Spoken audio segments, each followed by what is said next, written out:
wabarakatuh. Halo, apa kabar kalian semua? Semoga pada hari ini kalian semua sehat ya dan bisa mengikuti kegiatan pembelajaran pada hari ini. Baik, langsung saja.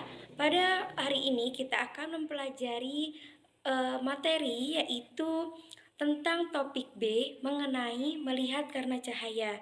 Nah, sebelumnya pada pertemuan kemarin kita sudah mempelajari pengertian cahaya, macam-macam cahaya.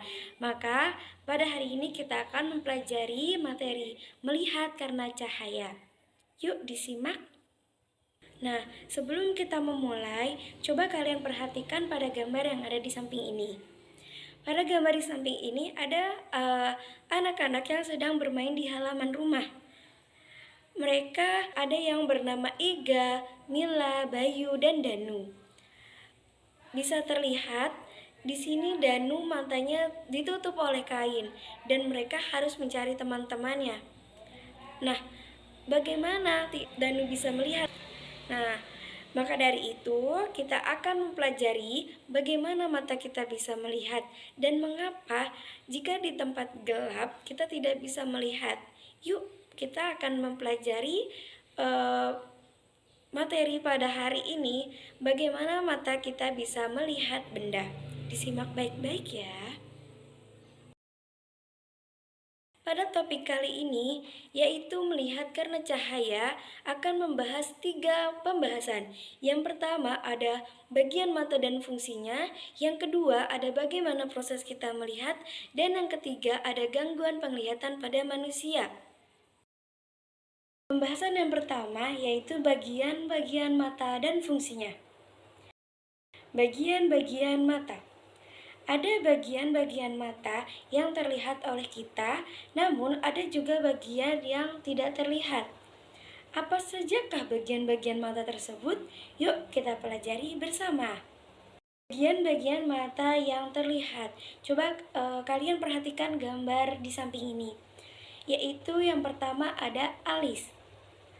Alis melindungi mata kita dari air atau keringat agar tidak masuk ke dalam mata. Yang selanjutnya yaitu ada bulu mata. Bulu mata ini melindungi mata kita dari benda asing seperti debu atau kotoran.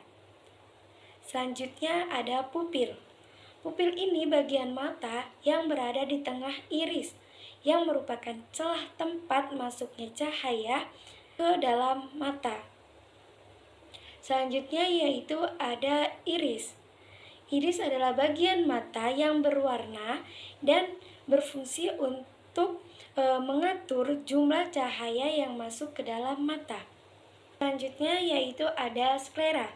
Sklera ini bagian mata yang berwarna putih dan keras pada bagian bola mata. Nah, otot-otot yang membuat mata kita bergerak ini menempel pada sklera. Nah, yang fungsinya itu untuk melindungi bagian bagian mata penting yang ada di dalam mata. Ya, selanjutnya yaitu ada lipatan mata.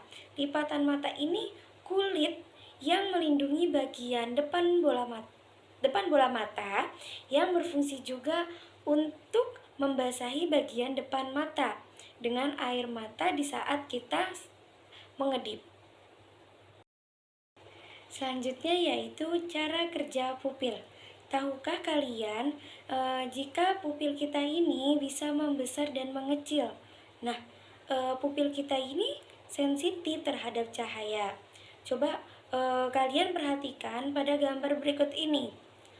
Ada mata yang sebelah kiri dan ada mata yang sebelah kanan. Nah, coba kalian perhatikan apa yang bisa kalian bedakan pada gambar tersebut. Pada gambar ini dua gambar ini mengalami perbedaan.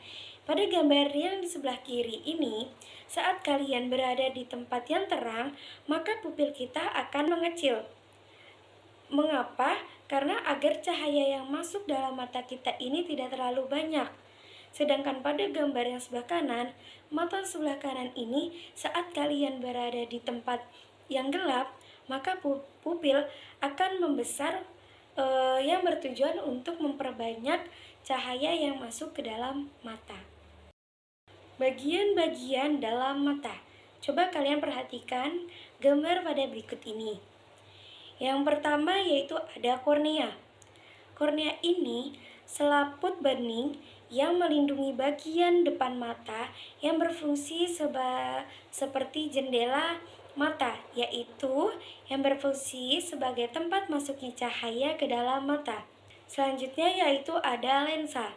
Lensa ini berfokus untuk memfokuskan dan meneruskan cahaya yang masuk ke dalam mata agar jatuh tepat pada retina.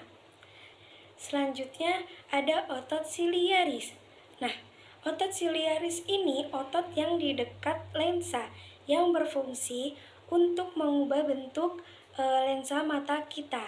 Selanjutnya ada saraf mata. Saraf ini meneruskan sinyal bayangan yang ditangkap retina beserta warna dan menghubungkan ke bagian khusus yang ada di otak. Nah, kemudian otak ini menerjemahkan sinyal menjadi gambar yang kita lihat. Nah, selanjutnya yaitu ada retina. Retina ini selaput yang terletak pada bagian paling belakang dan peka terhadap rangsang cahaya. Nah, retina ini menerima cahaya dan menyampaikan informasi pada saraf mata kita. Cara kerja lensa. Saat kita melihat benda maupun jauh, dekat, lensa mata kita itu akan berubah bentuk. Ada yang tahu mengapa? Karena seringnya kita melihat objek dekat atau objek jauh, maka dapat membuat mata kita itu lelah atau kaku. Nah, lensa mata kita ini memiliki kemampuan menebal dan menipis. Nah, saat kita melihat benda yang mendekat, maka lensa mata kita akan menebal. Sedangkan jika kita melihat benda yang jauh, maka lensa mata kita akan menipis. Coba kalian perhatikan gambar yang ada di samping ini. Pada gambar yang sebelah kiri, disebutnya yaitu lensa menipis karena kita melihat benda itu menjauh. Sedangkan pada gambar yang sebelah kanan disebutnya itu lensa menebal karena kita melihat suatu benda itu benda yang mendekat. Nah, selanjutnya yaitu pembahasan kedua, yaitu bagaimana proses kita melihat benda. Proses mata melihat benda. Coba kalian perhatikan gambar berikut ini. Nah, yang pertama yaitu benda memantulkan gelombang cahaya dari arah mata kita. Yang kedua yaitu gelombang cahaya masuk melalui kornea dan pupil yang mengatur jumlah cahaya yang masuk ke dalam mata. Selanjutnya yaitu gelombang cahaya akan difokuskan oleh lensa mata yang berada ke titik fokus pada retina. Selanjutnya yaitu bayangan benda. Bayangan benda yang ditangkap oleh retina ini akan berbentuk terbalik. Dan selanjutnya yaitu saraf mata kita mengirimkan informasi bayangan melalui otak untuk bisa diterjemahkan oleh saraf. Selanjutnya otak menerjemahkan bayangan sehingga mata kita bisa melihat. Bagian yang ketiga, gangguan pada penglihatan mata manusia. Penyebab gangguan penglihatan ini disebabkan oleh banyak hal. Ada yang merupakan bawaan sejak lahir, akibat dari penyakit lain maupun faktor usia atau kebiasaan yang tidak baik. Nah, beberapa gangguan penglihatan ini bisa diperbaiki dengan menggunakan kacamata khusus. Gangguan penglihatan pada manusia. Yang pertama yaitu ada rabun jauh. Rabun jauh ini ketidakmampuan mata kita melihat benda pada jarak yang jauh secara jelas. Nah, apakah kalian tahu penyebab dari rabun jauh ini itu apa?